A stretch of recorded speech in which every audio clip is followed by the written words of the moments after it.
In this lesson, I'm going to explain how to use the cap properties with 3D text. Cap properties are bevel and inflation with its brother deflation. Now, I talked about the cap properties in the previous chapter, so I'm not going to cover them in detail here, but I do want to show you some things in terms of how they apply to text. To follow along, go to Photoshop and open that up. Let's make a new document, File, New. There we go. And let's make some new text here. I'm going to put my text down low here so the ground plane looks more normal. Cap, prop. And let's extrude this. So go to 3D extrusion, create. All right, let's just kind of zoom in a bit by doing Control or Command 0 so you get a better look at this. I think I want to pull the ground plane toward me a bit, so I've got the slide tool selected. I'll just pull it like this, bring it in like so. There we go. This way you can see the bevel and the inflation just a little bit better. First order of business is to add different colors to the bevel and to the extrusion so we can see them.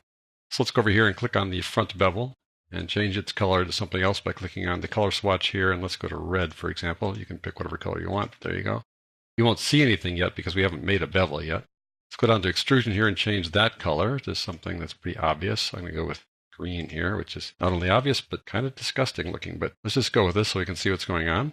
And now let's give this a bevel. So select it over here in the 3D panel, got the text selected, and go over to the cap properties. And there's the bevel. Now, when I talked about bevel before, I used the controls here. Let's take a look at the little bevel control over here. The right side is the inflation control and the left side is the bevel control. So let's just take a look at the bevel control here. Right now it says the bevel angle is 45 degrees, which is the default amount, and then the bevel set to 0. So let's just drag it right to increase the size of the bevel there, and you're going to start seeing red showing up here. There you go. There's our bevel that we put in there. I want to change the degrees. I do that over here by dragging it up or down. Go inside like that. That's a deflation in terms of a bevel. Let me zoom in a little bit more by doing Control or Command plus so you get a better look at this. Pull this guy down a little bit like so. Take my hand tool here and lift this up so you can see the controller better. All right, that's how the bevel works. Let's take a look at inflate. I want to reset this, and if you watch the lessons from the previous chapter, you know that if you use the Reset Deformation button in the cap properties, you end up dropping the extrusion to 1, which is not a good thing. I'll click on it to show you what I mean. Boom, it knocks it down to an extrusion of 1, which is not what you want. So I'm going to undo that by going to History, and we'll go back one notch here like that. Now let's go back to 3D here. And instead of using the Reset Deformation button here in the cap properties, let's use it over here in the Deform. Click on that, and now that does remove the bevel, which is all that we wanted. All right, let's go to the cap properties now and do an inflation. If you go to the right side, it says inflation, and 45 degrees is the default. If we just lift this guy up like that, we increase the strength of the pillow there, or the inflation. There we go. Pull it down, we go back to 0. We want to have it go inside. If we want it to be a deflation, we need to change the angle to a negative angle. Let's pull that down like so, and then increase the strength. There we go. It's actually pulling it in. Let's rotate that a bit just so you can see that. Go click on this thing here, and just rotate it a little bit so you get a chance to see how that really works. It's actually going inside there like that. Okay. Let's bring you back to where we were before. So that's all well and good. What I want to show you also in terms of text is internal constraints. Text is loaded with internal constraints. Let's go back out here and take a look at everything by doing Control or Command 0. Let's push this guy back a little bit. There we go.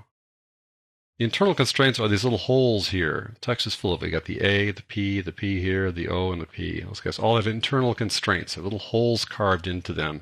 When you have internal constraints, you can kind of play with them a bit when you use bevels and inflations. So let me show you how these internal constraints kind of line up. Let's go back to 3D here and notice what you have here. You've got all these boundary constraints. So if you count up the number of boundary constraints, they'll be the same number you have over here in terms of characters and that one period at the end. So you have 1, 2, 3, 4, 5, 6, 7, 8. You've got 3, 7, 8 things here. Each boundary constraint applies to one of those letters of that period. If you click on one, it's not going to be left to right. Click on that one, you see it's the P over here, and it has an internal constraint associated with it. That's the hole there. This is this one there, and that is this P over there with a hole in it. This one doesn't have a hole. You can tell it's one of these guys like C or R, but there it is, that's C. But if you want to work with a particular one like that letter A, there's no way for you to know which one it is by looking at these things. They just say numbers. They don't say what the letter is. So I want to use the internal constraint on the letter A there. Let me zoom in on that just a little bit by doing Control or Command plus, and pull it over with my hand tool like so. If I click on the inside of the A here, and click on that, and you can see the little blue line show up, barely show up. That means we have selected the internal constraint for the letter A, and there it is highlighted there. Who knew that the internal constraint was going to be that one, number 10? Now that we've selected that, you can see that it's up here. It says 3D constraint, and it's a hole. Let's change it from a hole to active. When you do that, it looks like it's just filled up. But this is where the fun begins, folks. I'm going to go back over here and click on the cap properties text, and then go over to the cap properties for that text. Let's say I want to add a bevel now. So I'm going to go over here, increase the width.